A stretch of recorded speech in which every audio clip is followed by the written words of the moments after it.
बिस्मिल्लाहिर्रहमानिर्रहीम, अस्सलाम वालेकुम। आप देख रहे हैं व्यूज़ मैटर। मैं हूं मुर्तज़ा डार। नाजरीन, 5 अखबारों की आपके सामने तराशे रखूंगा। पहला अखबार द जेरूसलम पोस्ट, वो ये कहता है कि Afghanistan winner Qatar, Russia, China, Pakistan, Turkey and Iran. Rediff dot com कहता है Taliban victory a win for Pakistan. The Northlines dot com कहता है Taliban victory a win for Pakistan. As it is same headline है, एक लफ्ज की भी तब्दीली नहीं है। लॉस एंजलिस टाइम्स कहता है as the Taliban notches win after win some blames Afghanistan neighbour Pakistan. New Age कहता है does Taliban win mean Pakistan triumph. ये 5 अखबारों के आपके सामने मैंने तराशे रखे हैं और इन 5 अखबारों के तराशों का मतन या मतलब ये है कि तालिबान की अफगानिस्तान के अंदर फतह के पीछे पाकिस्तान का कलीदी किरदार है। क्या इसको पाकिस्तान की फतह तस्वुर किया जाए? आज की स्टोरी में हम ये बात करेंगे कि क्या पाकिस्तान का रोल या उसके इत्तेहादियों का रोल है तालिबान की इस फतह के पीछे।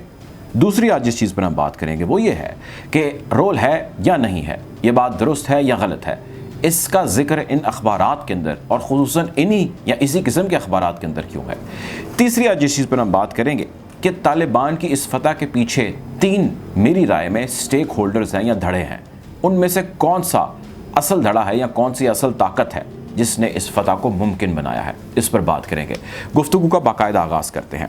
पाकिस्तान के बारे में एक प्रोपोगेंडा किया जा रहा है, पाकिस्तान के बारे में एक ब्लेम गेम की जा रही है और बहुत पुरानी की जा रही है। और वो गेम ये है या वो ब्लेम ये है कि पाकिस्तान हार्बर कर रहा है, यानी कि पाकिस्तान पनाह देता आया है, पाकिस्तान सपोर्ट करता आया है, पाकिस्तान फंड करता आया है, पाकिस्तान बंदे देता आया है अफ़गानिस्तान के अंदर मौजूद तालिबान को।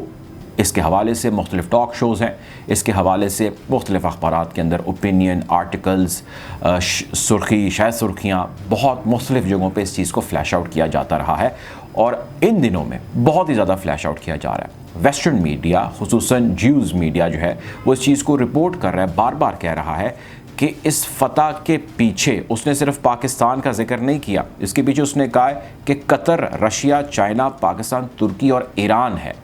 ये द जेरूसलम पोस्ट की ये हेडलाइन है। आप अपनी चाहें तो वेबसाइट पे लॉगिन करके जा सकते हैं, इसको देख सकते हैं। इसमें 2 ममालिक हैं जिसको उसने ज़बरदस्ती इसके अंदर गढ़ दिया है, जिसमें एक कतर और एक तुर्की है।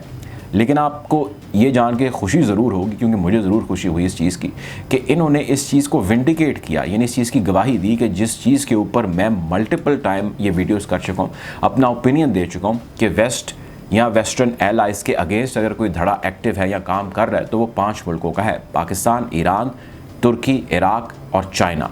उन 5 में से 4 का जिक्र तो इसके अंदर उसने कर दिया है और बाकी 2 को हमने जो है इसमें से निकाल दिया है, जिसमें तुर्की है और उसके अंदर कतर है।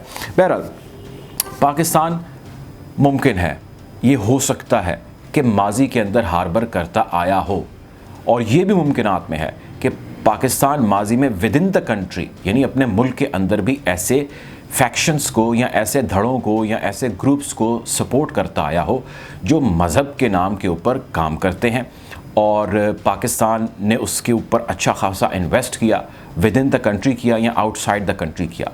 लेकिन पाकिस्तान ये चीज़ बहुत जल्द रियलाइज़ कर गया, लगभग इस बात को भी अब 8 से 10 साल हो चुके हैं, कि पाकिस्तान ने ये समझा कि नहीं, इनको हार्बर करना हमारे फ़ायदे में नहीं, हमारे नुकसान में रहा है। ये हमेशा ताकतवर हो जाते हैं और उसके बाद हमारे ख़िलाफ़ बरसरे बेकार हो जाते हैं। सो इस रविश को या इस हिस्ट्री को ख़त्म होना चाहिए। इस चीज़ के ऊपर बहुत सारी किताबें हैं, बहुत सारे प्रोग्राम्स हैं, आर्टिकल्स हैं, राइटअप्स हैं कि पाकिस्तान ऐसा करता है या नहीं। मेरी राय ये है कि पाकिस्तान ऐसा करता आया है, लेकिन पाकिस्तान ये भी मेरी राय है कि रियलाइज़ कर चुका है। गुज़श्ता 8 साल या लगभग आप कह लीजिए 4 से 5 साल ऐसे हैं जिसमें पाकिस्तान के पॉलिसी और प्लानिंग करने वालों को, जो इस हवाले से काम करते हैं, इस बात की समझ आ चुकी है कि मज़ीद हार्बरिंग हमारे इंटरेस्ट में नहीं, हमारे नुकसान में है। सो वो उसके अगेंस्ट अब ऑपरेट करते हैं और कर रहे हैं और कोशिश कर रहे हैं, और इसके अलावा भी बहुत सारे मल्टीपल रीज़न हैं। इस मरतबा पाकिस्तान ने ऐसा नहीं किया। हाँ, अफ़गानिस्तान में अमरीकी इन्वेजन से पहले या उसके कुछ अरसे बाद तक मुमकिन है पाकिस्तान ऐसा करता रहा हो। मेरे पास कोई सब्सटेंशियल एविडेंसेस नहीं है, लेकिन मेरा opinion based on the study ज़रूर इस चीज़ की जानिब इंडिकेट करता है। अब पाकिस्तान, सवाल ये है कि अगर चले हम कहते हैं जी वेस्टर्न मीडिया ठीक कह रहा है, हम उसकी बात मान लेते हैं, तो पाकिस्तान को भाई तालिबान को सपोर्ट करने में कौन सा फ़ायदा है जो हासिल है? कौन से ऐसे ऑब्जेक्टिव हैं जो तालिबान के आ जाने से पाकिस्तान ने अचीव कर लेने हैं, कोई फंड्स आने हैं वहाँ से, कोई इमदाद आनी है वहाँ से, कोई जंगजुओं ने पाकिस्तान आना है और पता नहीं किसके खिलाफ लड़ना है, कौन है जिसके खिलाफ लड़ना है और कौन से पाकिस्तान के अपने जंगजू हैं जो कम पड़ गए हैं। तो सवालात से बहुत सारे सवालात जन्म लेते हैं और उनके जवाबात आने ज़रूरी हैं। सो ये एक प्रोपोगंडा है जो बहुत ही मुनज़्ज़म तरीके से किया जा रहा है। अब सवाल ये है कि ये अखबारात और इन आर्टिकल्स ओपिनियन के अंदर क्यों छप रहा है और इसकी क्या रीज़न है। स्पेसिफ़िकली वेस्टर्न मीडिया के अंदर इस चीज़ का प्रचार किया जा रहा है, वो CNN हो, वो BBC हो, या वो जेरूसलम पोस्ट हो, इज़राइल टाइम्स हो, ऐसे जितने भी अखबारात हैं, लॉस एंजलिस टाइम्स हो जिसका मैंने आपसे जिक्र किया, तराशे आपसे शेयर किए, कुछ हैं जो मैंने खुद डिलिबरेटली नहीं किए। वैसे मैं आपके साथ मल्टीपल जो है 20 तराशे शेयर कर सकता हूँ, ऐसे इंटरव्यूज़ शेयर कर सकता हूँ जिसके अंदर इस चीज़ का बार बार जिक्र किया गया कि पाकिस्तान हार्बर करता है। तो पाकिस्तान भाई हार्बर क्यों करेगा, हमारे तो उस पर बहुत सारे सवालात हैं, हमारी ऑब्जर्वेशन है, हमारे बहुत सारे कंसर्न हैं। अगर आपके पास सब्सटेंशियल एविडेंसेस हैं तो भाई अब दुनिया के सामने वो ले आएँ, आप प्रेजेंट कर दें, आप दिखा दें कि जी ये सबूत हैं, ये देखें ये जगह है जहाँ पे इन्होंने पनाह दी हुई है और यहाँ पर काम किया जा रहा है। अब ये क्यों ऐसा करता है, ये इसलिए ऐसा करता है कि ये एक मुनज़्ज़म प्रोपोगंडा कर सके, दुनिया को ये बात बावर करा सके कि पाकिस्तान और उसके इत्तेहादी यानी उसके एलाए मुनज़्ज़म तरीके से यहाँ पे दहशतगर्दी को या इस किस्म के लोगों को सपोर्ट करते आए हैं। हम बहुत अच्छे थे, हमने बहुत साल यहाँ पे काम किया और हमने यहाँ पे अमन और हमने यहाँ पे शांति और हमेशा जो है वो पीस का प्रचार किया। अब हम देख गए हैं तो आप देखिए कि पीछे किस किस्म का यहाँ पर गदर मचा है और उस गदर को मचाने में पाकिस्तान का कलीदी किरदार है, पाकिस्तान एक की प्लेयर है, उसके इत्तेहादी जो हैं उनका इसके अंदर बड़ा अहम रोल है। अब पाकिस्तान चूँकि की प्लेयर है या उसका जिक्र किया जा रहा है तो इसके अंदर कुछ प्रेशर पॉइंट्स हैं, हॉट स्पॉट जिसको कहा जाएगा, जिसमें फैटफ है, IMF है, वर्ल्ड बैंक है, यूनाइटेड नेशन है और इसके साथ साथ दुनिया भर के लोग हैं जिनको इस चीज़ को प्रोपोगेट किया जा रहा है, इस चीज़ को हाईलाइट किया जा रहा है कि Pakistan is the reason behind this instability. आखिरी हमारा नुक्ता जिस पे हमने बात करनी है वो ये है कि इसके पीछे असल वजह या असल ताकत है कौन और वो क्या ऑब्जेक्टिव अचीव करना चाहता है। इसके पीछे 3 ऑप्शंस नज़र आती हैं या 3 पावर्स नज़र आती हैं।